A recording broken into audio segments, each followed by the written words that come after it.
সম্মানিত আহ্বায়ক, সম্মানিত সভাপতি, দাগনভূঞা উপজেলা বিএনপির সম্মানিত আহ্বায়ক জননেতা জনাব আকবর হোসেন, মঞ্চে বসে থাকা দাগনভূঞা উপজেলা বিএনপি অঙ্গ সংগঠনের নেতৃবৃন্দ এবং মঞ্চের সামনে বসে থাকা আমাদের দাগনভূঞা উপজেলা বিএনপি অঙ্গ সংগঠন ও দাগনভূঞার সর্বস্তরের জনগণ, আমার পক্ষ থেকে এবং বাংলাদেশ জাতীয়তাবাদী স্বেচ্ছাসেবক দল দাগনভূঞা উপজেলা শাখার পক্ষ থেকে রক্তিম শুভেচ্ছা ও বিপ্লবী অভিনন্দন গ্রহণ করুন।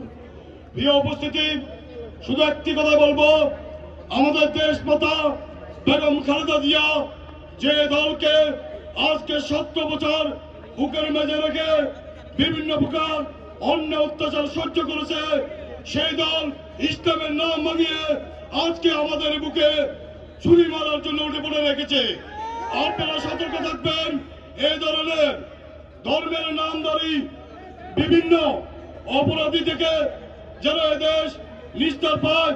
এই মুহূর্তে আপনাদের সামনে উপস্থিত হয়েছেন 2 নং রাজাপুর ইউনিয়ন বিএনপি অঙ্গ সংগঠনের নেতৃত্বে একটি বিশাল মিছিল এসে উপস্থিত হয়েছে।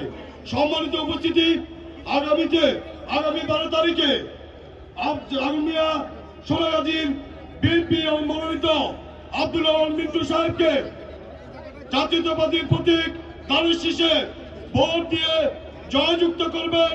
সবার প্রতি এই আশাবাদ ব্যক্ত রেখে আমার বক্তব্য শেষ করলাম।